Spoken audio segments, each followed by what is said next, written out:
just don't wake up and become this dark controller. I've let the Hammers control me my whole life. It's time to stop. I refuse to be silenced. I'm about to reveal the dark, twisted secrets of the Hammer family.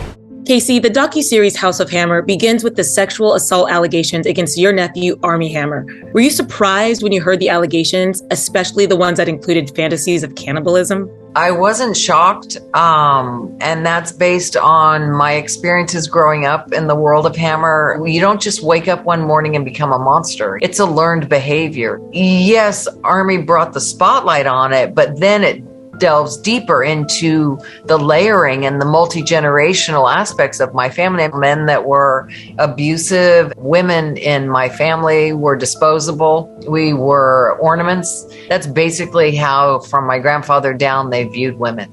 You know, based on my experience, I saw it from one generation to another, and it just gets worse and worse and worse. That's why I wasn't shocked. Magnify Succession 1,000,000 times, and it was my family. This docuseries chronicles the men in your family and the very dark secrets they kept. Your grandfather, Armand Hammer, built an oil empire. And in the docuseries, you say that your family was 1,000,000 times worse than the show Succession, which is saying something. So how much did that grasping for power impact your family?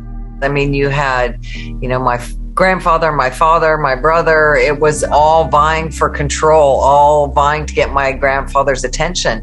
It was more for show on the outside than it was to be behind the doors and be a loving, happy-go-lucky family unit. It just wasn't happening. My father was in and out of mental institutions, and things needed to be covered up. He murdered someone, and my grandfather turned that in and made it self-defense and covered it up. Back then, my grandfather had a lot of money, so he could control what was reported and what wasn't. So as you see from the docuseries, he hosted parties, hosted royalty, heads of state, presidents, movie stars. It was a who's who in Hollywood. Every few months, there was a black tie event. So you saw my grandfather control the narrative in all aspects of his life, our life, and he got away with it. Again, to have men that have money and privilege and power be able to manipulate women and control them and not be held accountable, it's criminal. And now it's like, shine the light on it. It's like the Me Too movement.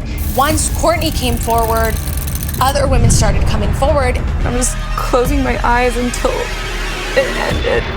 Fortunately, someone was brave enough to come forward, and then another one, and then another one. And as you see from House of Hammer, their focus was on the victims. How scary and sad for the victims that came forward, and how brave of them to speak. I'm here to let people know you're heard, and I believe you, and your story is impactful. And Casey, you share your story too, and it's so powerful. I know this is the first time you're sharing that your father sexually abused you as a child. Where did you find the strength to finally come forward and speak out about that?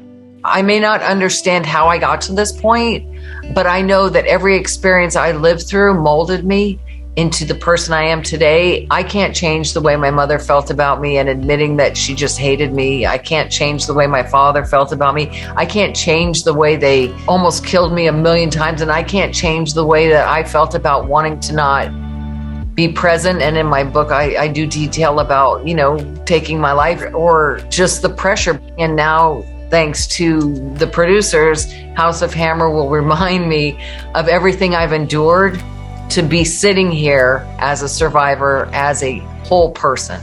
It's starting a conversation that bad behavior is not okay, and you have a choice, and you should be free to speak out without repercussions or threats on your life, just in general.